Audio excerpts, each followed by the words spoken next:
Ja, så the first memory. Nej, jeg vil faktisk snakke dansk. Det er mit eget sprog, så det vil jeg vælge at tænke på.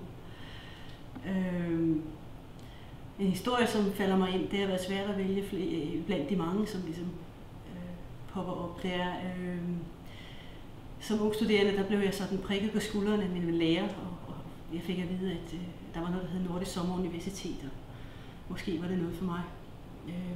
Og jeg havde ikke sat mig specielt meget ind i tingene, men tænkte, det lød spændende. Og så blev jeg inviteret på et vintersymposium i Oslo,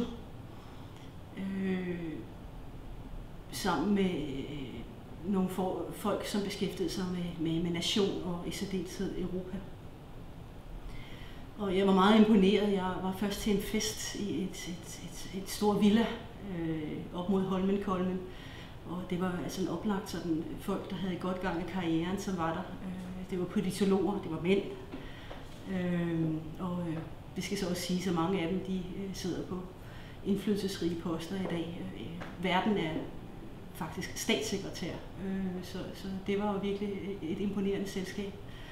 Og så sådan lidt tro mod NSU's ånd, så var jeg så inviteret hjem til at sove hos en af de lokale NSU'er, for sådan trods alt alligevel at holde det lidt billigt. Altså, det er jo sådan en besynderlig blanding, der er i NSU. Og vi tog så en taxa, og folk de blev sådan sat af undervejs, og jeg endte så med at skulle ind og bo hos dette hersens menneske, som jeg ikke havde kendt. Nu kender jeg ham, og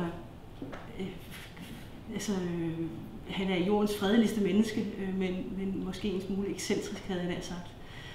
Men det vidste jeg jo ikke dengang. Så jeg kom op i en lejlighed op på 5. sal i sådan et punkthus i Oslo med en smukt udsigt ud over det hele. Og så viste det sig altså, at denne hersens mand, han havde revet væggene ned omkring sit badeværelse, sådan at det der rum, der oprindeligt lå i sådan afsikret i midten af lejligheden, det havde ingen vægge. Sådan at der var faktisk ikke bare frit udsyn for badeværelset, men der var også frit indsyn for badeværelset. Og det var altså meningen, at jeg ligesom skulle gå forurende min aftentoilette på det der rum.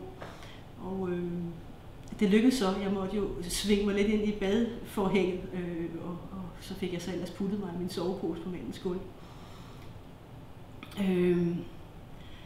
Og jeg måtte jo bare tilbage til det her sted, fordi at det smagte af mere, havde jeg nær sagt. Altså magen til seriøse folk, som stadig havde en edgy side, det havde jeg ikke set før, og det var da for interessant.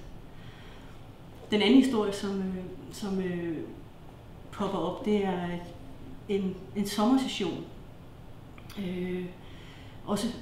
Det var så i Finland, hvor jeg også engang var hængt ud med politologerne, de her sådan belæste, alvorlige unge mænd og ældre mænd, og ikke så mange kvinder. Og der var så en islænding, som så også havde meldt sig til kredsarbejde den sommer.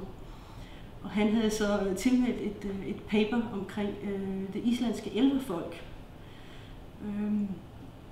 Og det var jo så blevet antaget, fordi der er jo så den grundvidianske tanke i NSU, at alle er velkomne, og enhver fugl synger med sit næb, og alle potentielt set har noget interessant at sige. Og han kom så ind, og pointen var så sådan set, at han var altså en mand, der altså levede i en verden, hvor elverfolk var virkelig. Altså det var en antagelse, der var a priori simpelthen. Og hele hans argumentation, det gik så ud fra, ligesom, at disse her elverfolk, de eksisterede. Og man skulle lytte på dem, og de kunne faktisk se fremad i tiden, og de havde meget styr på det, og de havde også styr på teknologi. Og faktisk var det sådan, at en af disse her elverfolk, de havde berettet til ham, hvordan at den nye Volvo-lastbil, den så ud i detaljer, helt ned til gearne og sådan noget, og indtræk og den slags.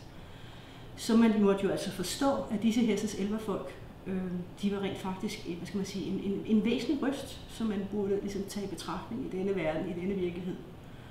Og der sad altså alle disse hersens politologer og kiggede på denne hersens mand,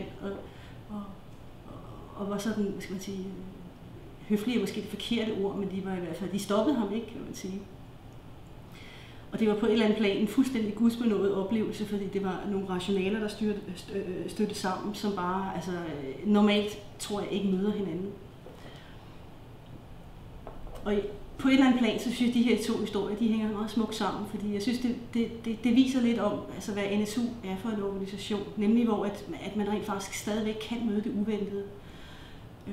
Og hvor altså kvæg også den organisationsstruktur, eller hvad skal man sige, kultur vi har, at der er altså rent faktisk stadigvæk plads til, at det uventede kan dukke op.